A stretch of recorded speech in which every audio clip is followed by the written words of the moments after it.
Hi, this is Frank, and I'm standing here on the South Cavalry battlefield. And today we're going to look at some of the markers and the monuments on this unvisited spot on the Gettysburg National Military Park. We're going to look at their monuments and markers and some of their commanding officers. And we're going to talk about a little-known action that was actually the final action at the Battle of Gettysburg on July 3rd, 1863. From around 2 p.m. to 9 p.m. on that evening. A lot of this is stuff that I had already previously went over in my Cornelius Hoodlin Farm series. We're going to talk about the brigade under Brigadier General Wesley Merritt, his cavalry brigade, which consisted of the 1st and 2nd U.S. Cavalry, the 5th U.S. Cavalry, the 6th Pennsylvania Cavalry, Rush's Lancers. We're going to look at some of the artillery, such as Captain William Montrose Graham's battery. And we're going to talk about the action and their engagement here on July 3rd, 1863, otherwise known as the final action at Gettysburg. This has been the South Cavalry Battlefield, Part 1. South Cavalry Battlefield, Part 2. And I'm standing here along the Emmitsburg Road.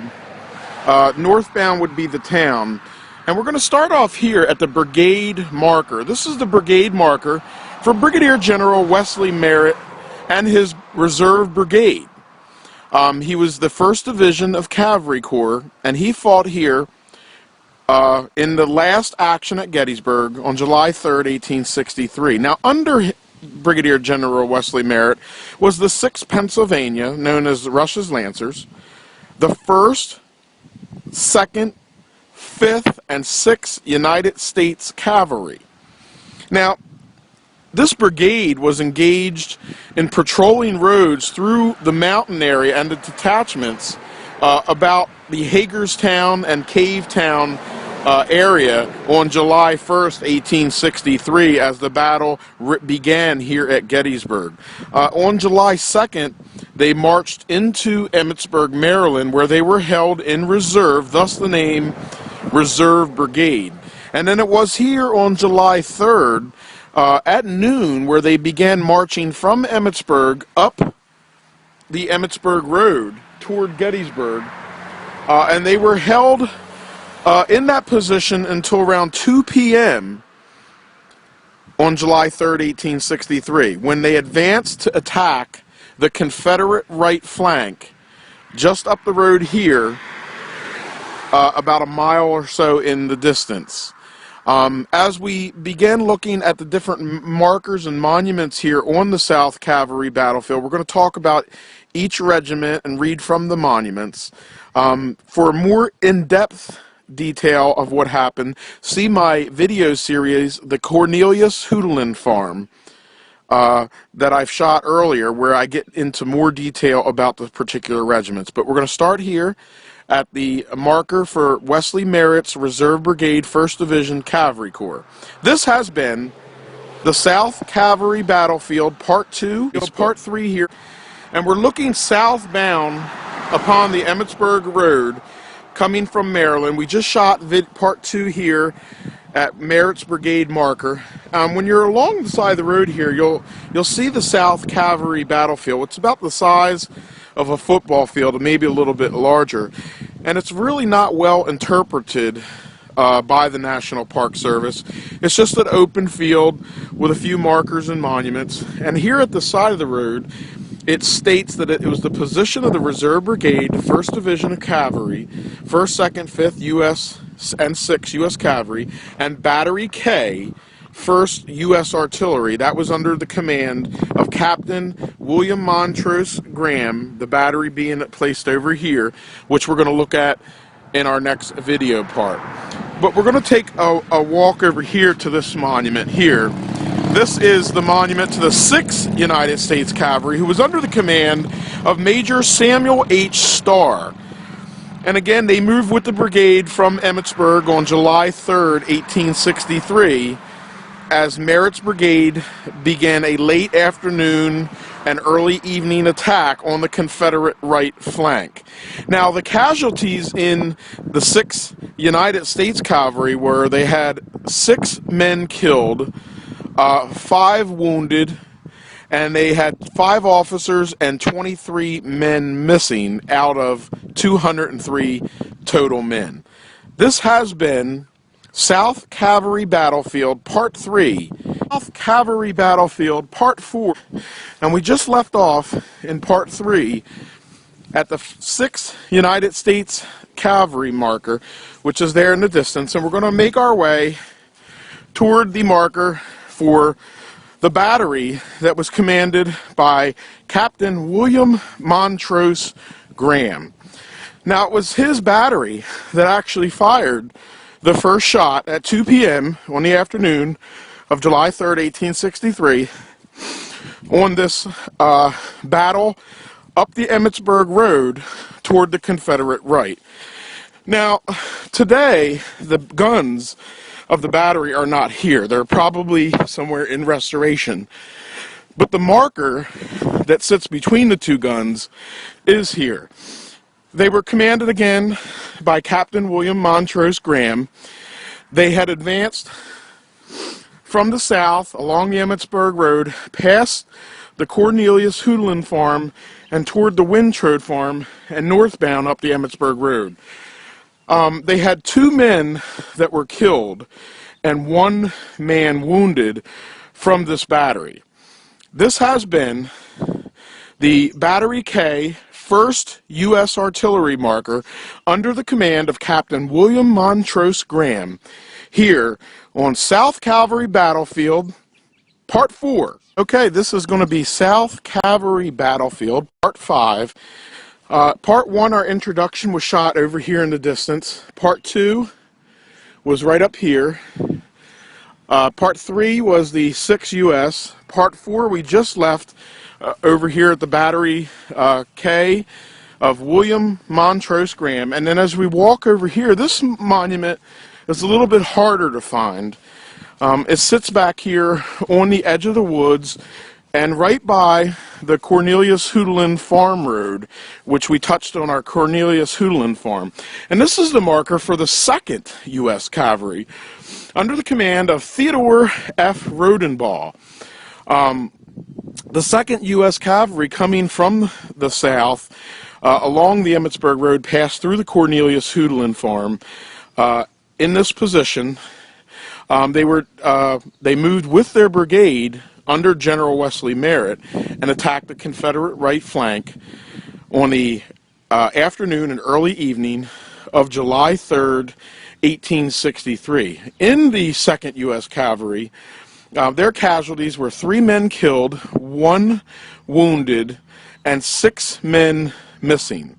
This has been South Cavalry Battlefield, Part 5. On South Cavalry Battlefield, as we look over the football field size ground.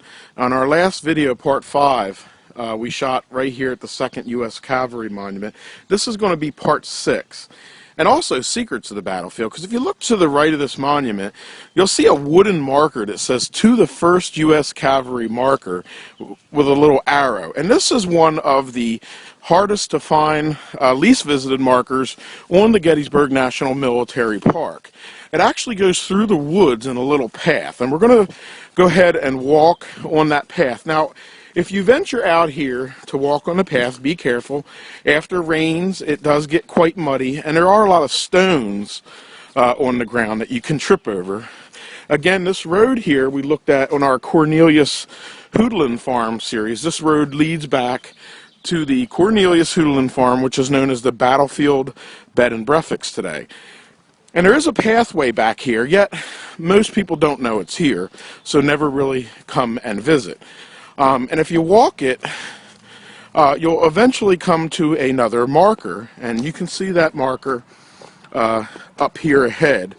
And when we get to the marker, we'll stop and pause and take a look at it. This unit was also a part of Brigadier General Wesley Merritt's brigade. It was the 1st United States Cavalry, as the wooden marker had stated. It was under the command of Robert S.C. Lord, and they crossed over the Cornelius Hoodlin farm as they made their way northbound along the Emmitsburg Road on the attack on July 3rd, 1863. And again, it is one of the probably least visited markers, and most people don't even know it's here unless they're visitors of the battlefield bed and breakfast, and it sits just a few yards off the side of the road. And actually, we're going to walk out back to where we started our video series, because the path will take us back out to the brigade marker of Brigadier General Wesley Merritt's brigade, in which we shot part 2. Again, this is South Cavalry Battlefield, and also Secrets of the Battlefield. South Cavalry Battlefield Part 6 here on Gettysburg Battlefield Facebook. This is also a very nice, cool area because of it being under the cover of trees. And if you're one of those people that like the off-the-beaten-path stuff, the stuff that most tourists, most visitors to Gettysburg don't get to see, I would say that I recommend a trip to the South Cavalry Battlefield. And basically you take the Emmitsburg Road about a mile south of the Round Top area, heading toward Emmitsburg, Maryland rather. And if you're coming southbound along the Emmitsburg Road, the South Cavalry Battlefield will be on your left. And as we exit the woods, this is where we started our video series. South Cavalry Battlefield Part 7. Our first 6 videos were filmed right up here on the left-hand side. And if you come northbound about 200 yards, you'll come to this little spot here where you see this square-looking house. I do want to point out that this tree that sits along the Emmitsburg Road is actually a witness tree to the action here on South Cavalry Battlefield. I like to call this the Brigadier General Wesley Merritt tree. If you go around the corner here, there is a small marker that sits here that says positions of detachments of the 1st and 2nd Regiments of United States Cavalry on July 3rd, 1863. We looked at the positions of the 1st and 2nd U.S. Cavalry in our previous parts up here on South Cavalry Battlefield. However, there were detachments of them up here. And also, about 300 yards here in the distance, there is another marker or two that hardly anybody ever gets to notice along this little farm road. This has been South Cavalry Battlefield Part 7, and also Witness Trees and Secrets of the Battlefield. The Battlefield and Secrets of the Battlefield, South Cavalry Battlefield Part 8. We're actually going to walk up this lane here in the distance. As we do, I want to mention that this lane is part of the Gettysburg National Military Park, and on each side of the road there are U.S. boundary markers, so it is safe to go ahead and walk here. You do want to avoid some of the land to our left that is private property. On July 3rd, 1863, as we talked about in the previous 7 parts, there was an action under the command of Brigadier General Wesley Merritt. It was an action basically up the Emmitsburg Pike, as Pickett's charge was ending to try to get to and attack the Confederate right flank. It was comprised of Union cavalry and artillery. They were opposed in the distance in these fields over here to our right by Colonel John L. Black's North Carolina cavalry acting as skirmishers. These Federal cavalry and artillery were able to chase Colonel John L. Black's cavalry northbound back toward the Alexander Curran's farm on the afternoon of July 3rd, 1863. Of course, The Confederates had artillery of their own in Hart's artillery and Riley's artillery and even Bachman's battery, which slowed the advance. However, it wasn't until infantry from George T. Anderson's Georgia Brigade, more specifically the 7th Georgia Infantry, who wheeled into line and headed southbound to support John L. Black's North Carolina Cavalry, who was on the road as skirmishers. Once the infantry of the 7th Georgia was able to wheel into line, they were able to then thwart the Federal attack and then push that attack back southbound along the Emmitsburg Road back to the Cornelius Houdelin farm around 8 p.m. on July 3rd, 1863, ending the battle in darkness and in rain. This marker up here in front of us is a position occupied by detachments of the 1st and 2nd Regiments United States Cavalry on that afternoon. And you can see the Confederate right in the distance straight ahead of us. Some of these detachments, along with the 5th U.S. Cavalry, actually for a time got around the flank of the Confederate Army. Now, one of the secrets, if someone does venture up this road, which they don't very often, to see this marker, if they continue on just a little further, and I do want to note some of the old park fences, the concrete fences are here along the road. But if you venture just a little further from the detachment marker that we just passed, you'll come upon this stone over here. And this is really interesting right here. This stone actually marks the position here of the left of the 6th Pennsylvania Cavalry, also known as Rush's Lancers. This marker here is their left flank marker, and it sits here along this road in secret, pretty much, where many people don't even get the chance to see it. We will take a look at the 6th Pennsylvania Rush's Lancers Monument on an upcoming video. But this has been South Cavalry Battlefield and Part 8, and also Secrets of the Battlefield.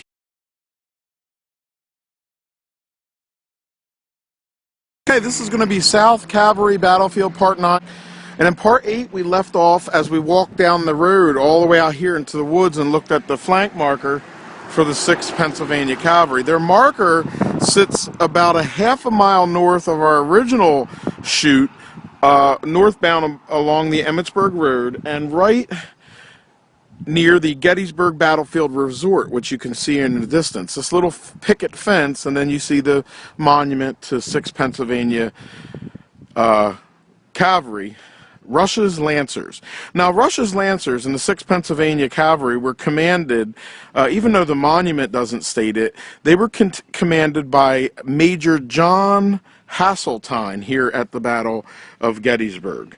And of course, they were part of Wesley Merritt's Brigade of Reserve Corps Cavalry that made the attack on July 3rd, 1863, up the Emmitsburg Road toward the Confederate right flank in the distance up here. They were a regiment with a nickname called Rush's Lancers because early in the war they had carried a lance. That was discarded by the time they got to Gettysburg. In the wilderness areas of Virginia in 1862, they found that it wasn't very smart to be riding around in the woods with a lance on. So by the time they got here to Gettysburg, the lance was discarded. However, they did retain the lance when they came here to dedicate their monument, and they put several of them around their monument, as you can see.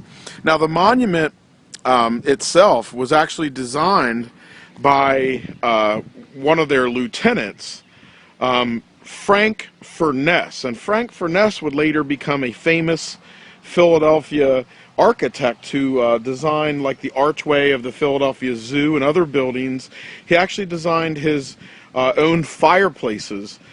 He was a designer and an architect, and he was actually the one who designed the monument to the 6th Pennsylvania Cavalry. And again, because of its location on the South Cavalry battlefield, which isn't very well interpreted by the park, and also it sits here back in this little picket fence area here off of the Emmitsburg Road near the Gettysburg Battlefield Resort. It's not often seen. People ride right by and don't even notice the monument sitting here back off the road. Now, when it was dedicated, and I have a picture of it early after its dedication, this was all open farm field back here. Today, it's a resort area and a camping area, so it gets overlooked as tourists come here to town to visit. But again, these guys were a part of Wesley Merritt's brigade, made the attack on the Confederate right flank up the Emmitsburg Road on July 3rd, 1863. This has been the South Cavalry Battlefield, Part 9. Battlefield Part 10 here. Our last video, Part 9, was at the Rush's Lancers Monument, which sits beyond the woods here. If you go northbound on the Emmitsburg Road, you'll come to Ridge Road.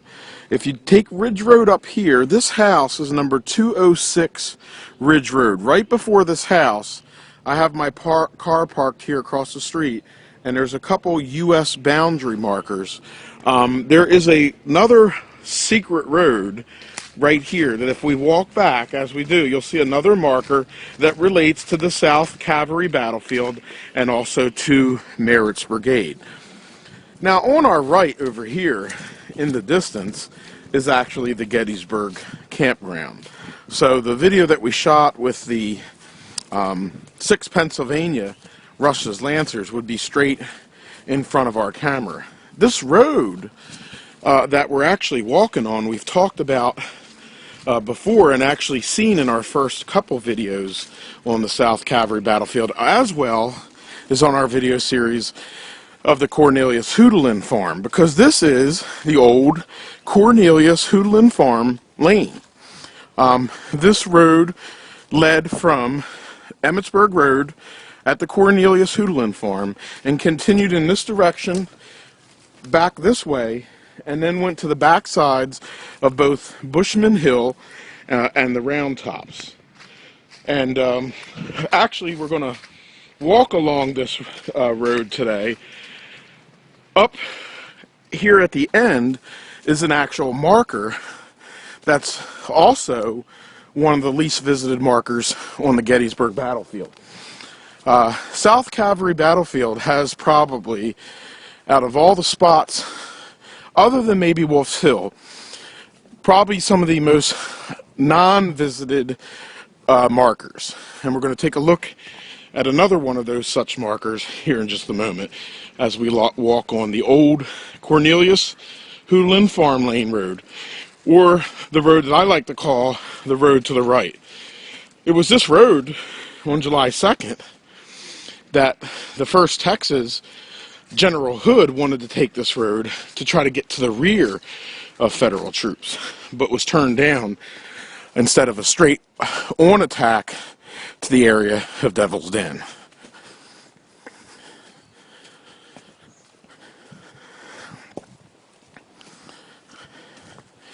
And we're just near the end here, and up here on the left you can see this marker, and we're going to walk up to it, take a look at it, read its casualties.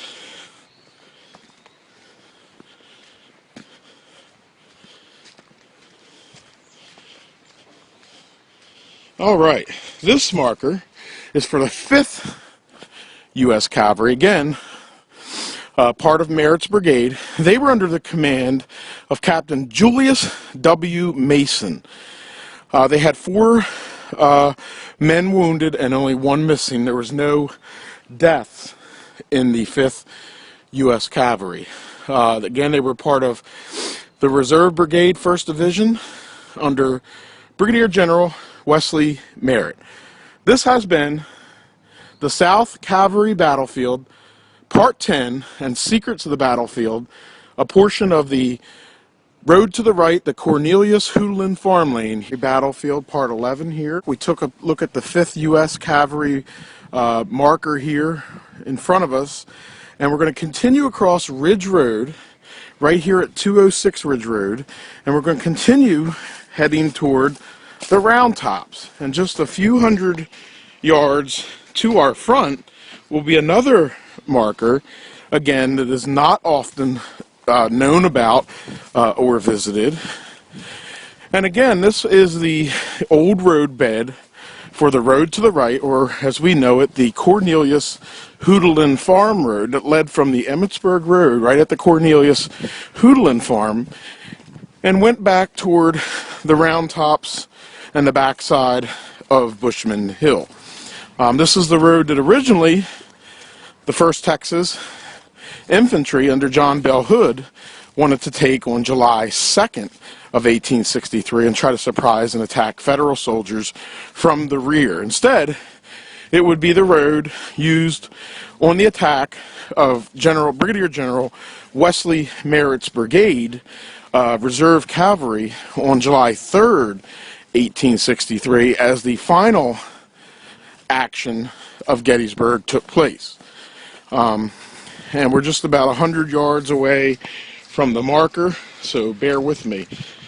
As we have traveled on in this South Cavalry Battlefield series, this is something that most people never get to see. So I figured I'd do this video series and point out these spots in case someone is not able to make the trip to Gettysburg, or they don't have the time while in Gettysburg to come and see these off the beaten path types of things. You'll always have a record of it here. We're going to cross this little brook here.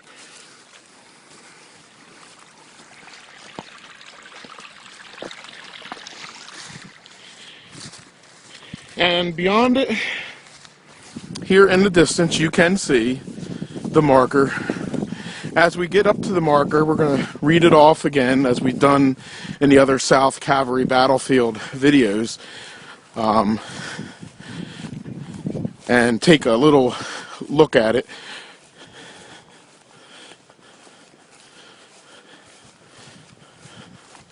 And we are just about there.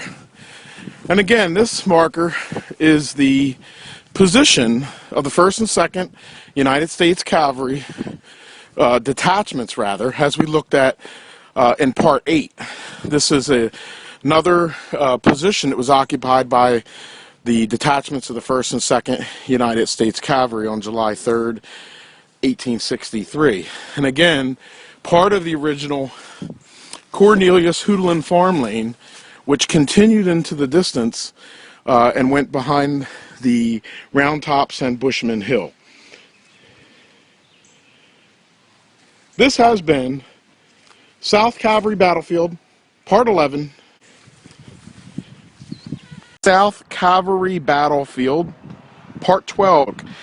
It was in this area here near the Emanuel Trossel House where John L. Black's North Carolina skirmishers first spread out and engaged the enemy of General Wesley Merritt's Union Reserve Brigade on July 3rd, 1863. It was also from this position that Hart's battery was placed, firing into the advancing Federal troops coming up the Emmitsburg Road on the afternoon of July 3rd, 1863. Of course, these troops would push up further down the road here toward the Alexander Curran's Farm before being pushed back by Confederate infantry of the 7th Georgia under George T. Anderson's Georgia Brigade. This has been the South Cavalry Battlefield, Part 12. The Battlefield, Part 13. And Part 12 was shot about a half a mile in front of our camera here at the Emanuel G. Trossel House. And today we are here at 1775 Emmitsburg Road. This is the Alexander Curran's house. This is the highest point of advance by the Federal troops under General Wesley Merritt's Brigade of Reserve Cavalry here on July 3rd, 1863. The Confederate right hung just right here in front of us.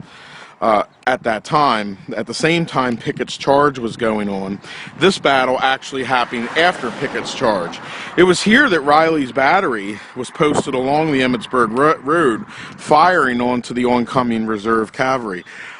It was also here that the house was attempted, the Alexander Kearns house in front of us, was attempted to be set to the flame. And if you go up into the attic today, you can actually see the charred log beams from that attempted. However, Riley's battery and Hart's battery would be put in front of this house. They would get reinforced from the 7th Georgia Infantry. So now the Confederates would have artillery, cavalry, and infantry now, pushing the Federal troops that had pushed up this far back down the Emmitsburg Road, leading back to where they began near the Cornelius Hoodlin farm, as the Battle of Gettysburg would come to a full and complete end about 8:30 to 9 o'clock on the evening of July 3rd, 1863, the battle being stopped by darkness and rain. This has been South Cavalry Battlefield, Part 13.